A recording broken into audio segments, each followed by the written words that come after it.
This is the first direct hit by the U.S. forces in this conflict. This is the first direct hit by the U.S. forces in this conflict.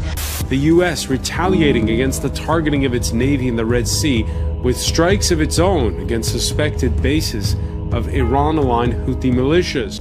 President Obama could well find himself embroiled in two proxy battles with fewer than 100 days left in office. He's got less than 100 days left in office. Is that what he's trying to do? Start war so that we can go into a state of emergency so that he can remain in office indefinitely?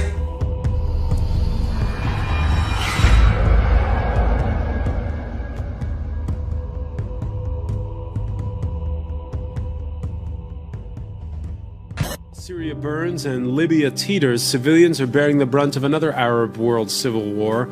The rest of the planet largely indifferent to the plight of Yemen until two events in the past week. First, the weekend Saudi-led airstrike against a funeral wake in the capital that left 142 dead. And now, the U.S. retaliating against the targeting of its navy in the Red Sea with strikes of its own against suspected bases of Iran-aligned Houthi militias. The Houthis and forces loyal to former President Saleh deny responsibility for the attacks, but the Pentagon is not buying it. Is Washington now getting drawn further into a conflict where it had been expressing growing doubts over its logistical support for the Saudi-led campaign? Is this the West's fight? The U.S. military made good on a promise to strike Houthi-controlled targets in Yemen after two failed missile attacks at a U.S. Navy ship. According to U.S. officials, the Tomahawk cruise missiles were fired at 3 coastal radar sites in Yemen in retaliation to the earlier attack on the USS Mason. Meantime, Iran has reportedly established a military presence off Yemen's coast by sending 2 of their warships. What we are seeing now is a sure but steady escalation of the Yemenite conflict. Iran has sent 2 warships to the Gulf of Aden, and that is according to the semi-official Tasnim news agency. This allows Iran now to establish a military presence in the waters off Yemen, the same waters where the U.S. military launched cruise missile strikes on areas that are controlled by Iran-backed Houthi forces. Now, the United States has said that it was targeting Houthi-controlled radar sites. This is the first direct hit by the U.S. forces in this conflict, and this is how Washington explained its actions. These limited self-defense strikes were conducted to protect our personnel, our ships, our freedom of navigation in this important maritime passageway. The United States will respond to any further threat to our ships and commercial traffic. This is an Iranian-linked group that is waging a proxy war against Saudi Arabian allies in Yemen. And whether it likes it or not, the U.S. has to take a side in that struggle. Phillips is concerned that this latest problem in Yemen could lead to a proxy war with Iran. Couple that with the ongoing U.S. entanglement in Syria opposite the Russian-backed Assad regime, and he says President Obama could well find himself embroiled in 2 proxy battles with fewer than 100 days left in office.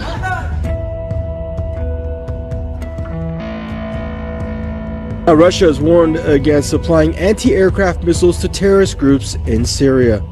A foreign ministry spokeswoman said that any anti-Russia stance will elicit an appropriate response from Moscow. Warning comes amid reports that some regional countries may arm terrorists with ground-to-surface missiles. TAC-free militants in Syria have recently acknowledged that they received Grad missiles from their foreign backers. A rise in foreign support for terror groups comes as a Syrian army is advancing against them on several fronts.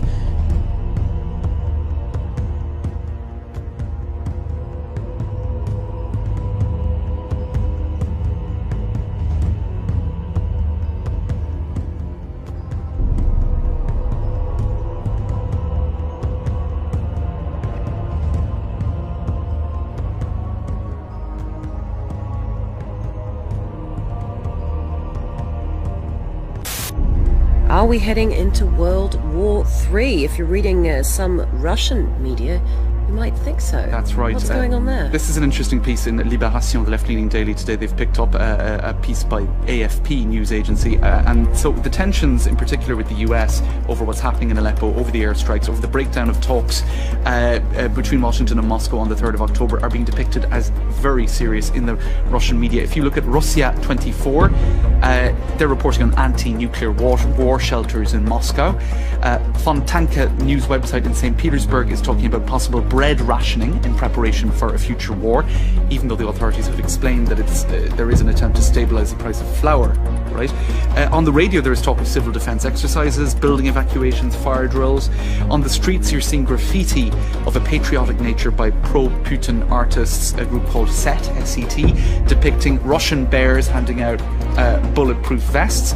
On the main state broadcaster on the Sunday evening primetime show, the presenter was talking about Russian anti-aircraft missiles beating American warplanes. Essentially, if you're in Russia and exposed to the media, as most people are, you think World War III is on the way.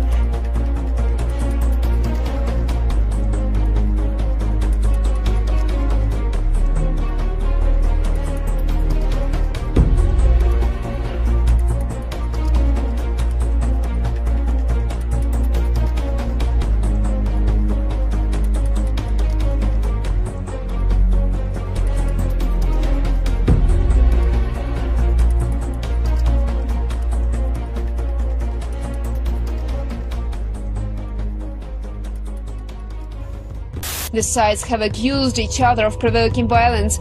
Clashes near the port city of Mariupol were the most violent. The fighting was fierce in Talakivka-Shirokini area. Tactics of the occupants remain the same. They carry out massive shelling of Ukrainian positions with heavy weapons. French President François Hollande says a roadmap needs to be drawn up for resolving the Ukrainian crisis. Hollande made the comments during a telephone conversation with his Ukrainian counterpart, Petro Poroshenko. The French president also said the roadmap should lead to Ukraine gaining control over its borders with Russia. Leaders of France, Germany, Russia and Ukraine were scheduled to meet in Paris next week to discuss the Ukraine crisis. The summit, however, was called off after Russian President Vladimir Putin cancelled his trip. Putin made the decision after the French accused the Kremlin of war crime in Syria. Moscow says there's still a chance for the summit to be held as scheduled on October 19th. Ukrainian troops and pro-Russia militias are observing a fragile ceasefire in the east. Sporadic fighting has, however, put strain on the truce in the past few months. UNESCO has renewed a resolution criticizing Israel for restricting Muslim access to a holy site in East Jerusalem. The draft text repeatedly refers to the site, known to Jews as Temple Mount and Muslims as Al-Aqsa Compound, by its Muslim names, a move which has angered the Prime Minister, who says it amounts to a denial of Jewish history. The theatre of the absurd at UNESCO continues, and today the organisation adopted another delusional decision which says that the people of Israel have no connection to the Temple Mount. The motion put forward by Arab states was approved by 24 votes, 6 against and 26 abstentions. A Palestinian delegate defended the cultural body's decision. Israel pretends that in this decision Palestinians and the Arab group denies the historic importance of the old city of Jerusalem to the Jewish people. Actually, if you read the third paragraph of the decision, you will see that it starts by the recognition of the historic importance for the three monotheistic religions.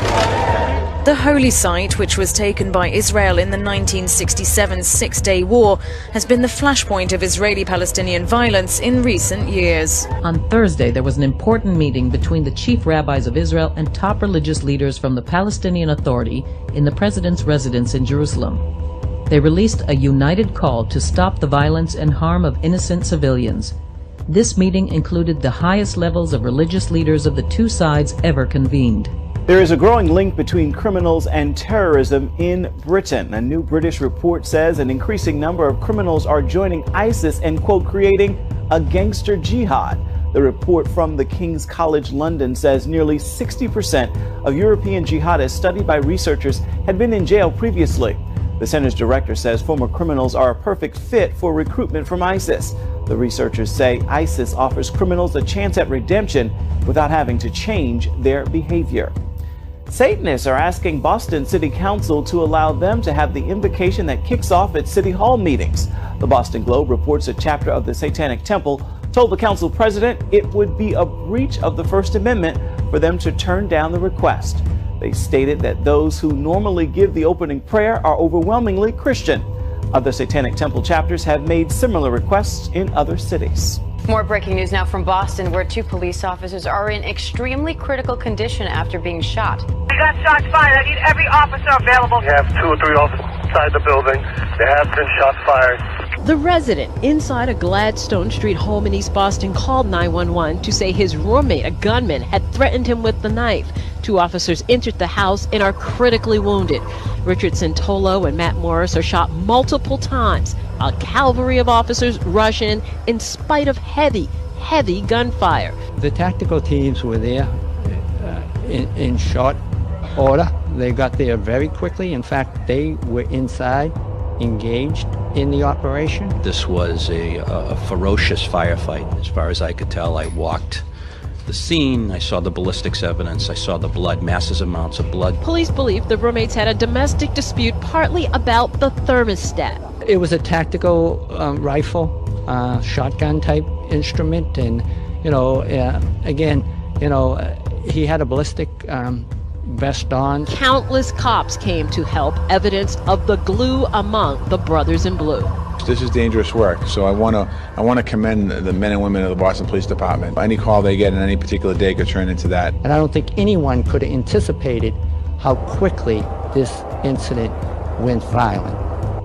Overnight, a stampede of anti-police protesters clashing with riot police in Oregon, outraged over a move to give officers a pay raise. A peaceful protest shouting inside City Hall. They're paying it to be dividers. Quickly pitting demonstrators against police. The crowd here demanding Mayor Charlie Hales and City Council hear their voices, their concerns over a new police contract. And behind closed doors, that contract getting the votes it needed to pass. That's when we saw pushing and shoving, both sides saying the other started it.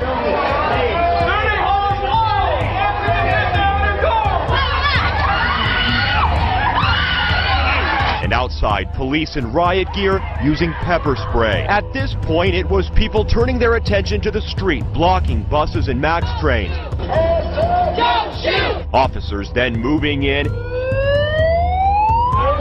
In all, 10 people arrested. Our cameras catching 2 of those.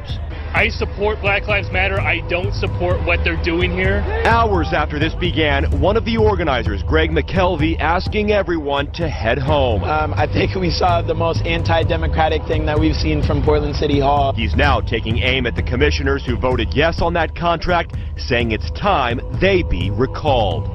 We've been covering this now for more than 24 hours. What do you want people watching to know? What do you want people to take away from what we saw? I want people to know that we were peaceful. Also, I've been hearing things about it was us throwing stuff that got the police to respond. Now, we were in there completely peaceful. So what's next? Well, McKelvey tells me there's something massive planned for Friday. He wouldn't go into much detail other than to say it involves the commissioners, but that would not be happening here at City Hall. In the meantime, police are anticipating that and reviewing what happened tonight. A bomb threat at Legoland hours ago caused that park to shut down for the entire day. It also sent police combing through every inch of the park. Fernando Varua and his family are visiting from Venezuela, and eating lunch at Perkins was not on their agenda.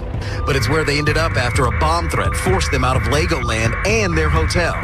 We asked why. They said, we cannot tell you right now. Please proceed to the parking lot.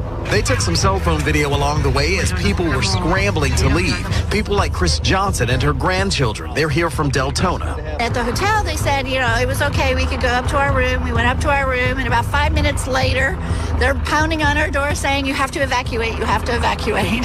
We now know someone left a note at the park claiming there was a bomb. And late today, the park's general manager, Adrian Jones, told me they don't believe this threat is real. At this time, we believe this is a hoax, but we take all threats seriously. And with that, they will stay closed the rest of the day. Park goers not happy, but very glad that park officials moved quickly to keep them safe. They say it's the first time it's ever happened. Things happen. It stinks, but we'll try to make it up to them tomorrow. And All right, the WikiLeaks email hack revealing that Hillary Clinton, if she becomes president, would support, quote, closing the gun show loophole by executive order, and imposing manufacturer liability. Wow. So that fear that a Clinton presidency would impose gun control, one of the big reasons we've seen gun sales set a new record last month. Take a look, some of the gun stocks we're showing you there on the screen. Most of them are higher right now. As we've been reporting, conservative leaders are outraged after members of Hillary Clinton's campaign staff mocked Catholics and evangelicals. WikiLeaks' latest release of hacked emails shows her campaign chair, John Podesta and John Halpin, calling Christians backwards and unaware.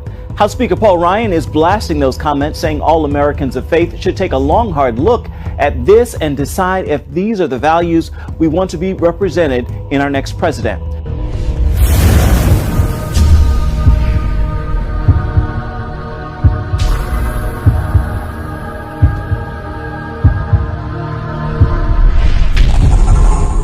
Two events in the past week. First, the weekend Saudi-led airstrike against a funeral wake in the capital that left 142 dead. And now, the U.S. retaliating against the targeting of its navy in the Red Sea with strikes of its own against suspected bases of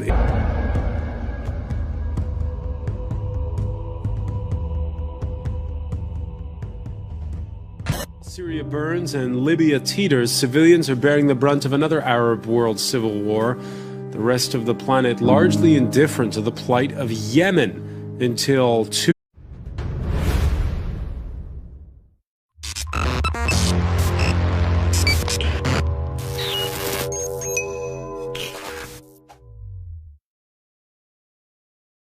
This is the first direct hit by the U.S. forces in this conflict. This is the first direct. With fewer than 100 days left in office. He's got less than 100 days left in office. Is that what he's trying to do? Start war so that we can go into a state of emergency so that he can remain in office indefinitely? Direct hit by the U.S. forces in this conflict. The U.S. retaliating against the targeting of its navy in the Red Sea with strikes of its own against suspected bases of Iran-aligned Houthi militias. President Obama could well find himself embroiled in two proxy battles with fewer than 100 days left in office.